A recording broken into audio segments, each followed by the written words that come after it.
Hey guys, this is Harley Peppers. I did my research on the time of day effects on heart rate and its implications to efficiency of performance.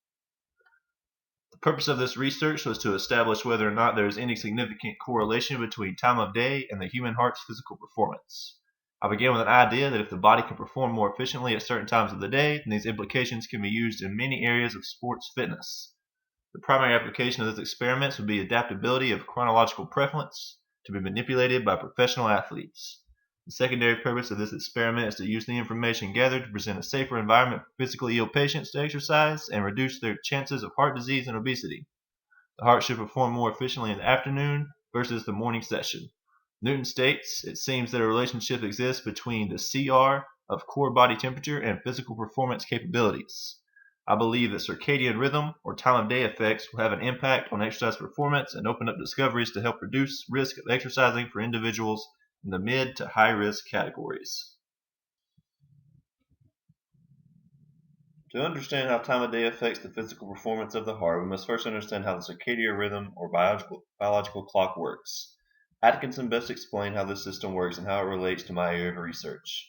He states that suprachiasmatic nuclei, or the hypothalamus mediate circadian rhythms in many biological functions in mammals. The SEM is comprised of two clusters of nerve cells which are located in the anterior hypothalamus of the brain. The results of molecular level studies show that the clock mechanism in the SCN is essentially cyclic interactions between clock genes and clock proteins.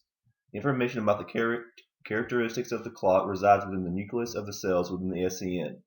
Nevertheless, clock genes have been found in mice and humans that are expressed widely throughout the body.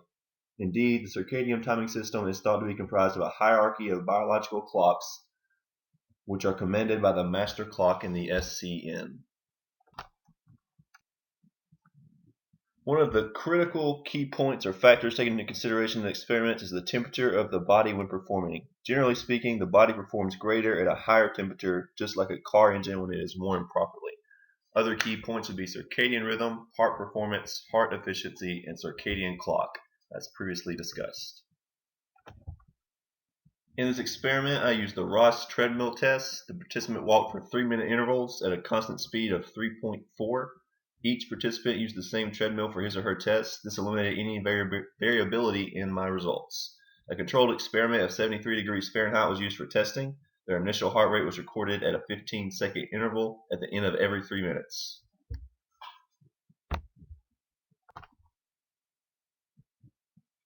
The elevation was increased every 3 minutes for 5 stages. Results were recorded. The male percent grade was increased in increments of 4, starting at 0 and ending at 16. The female participants' percent grade was increased in increments of 3, starting at 0 and ending at 12.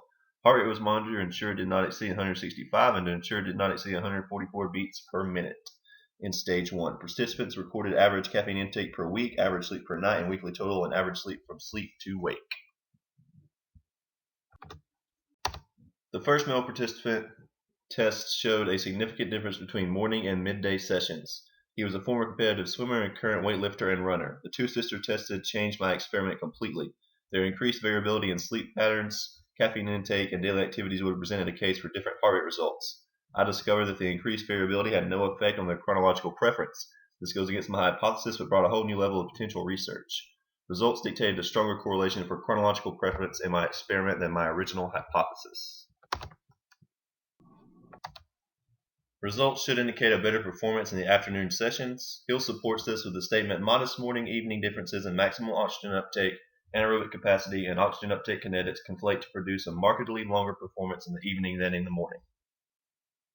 Results indicated a stronger correlation between chronological preference and heart rate than a comparison between times of day. Both participants were female and sisters. Contributing factors could be genetic. The results supported my hypothesis in some cases, but for the majority of participants, a correlation between chronological preference is more significant than the time of day effects on physical performance efficiency. There is a significant difference between the 5 a.m. and midday heart rates from Carlos. This supported my hypothesis that heart rate should be lower in the afternoon versus the morning sessions.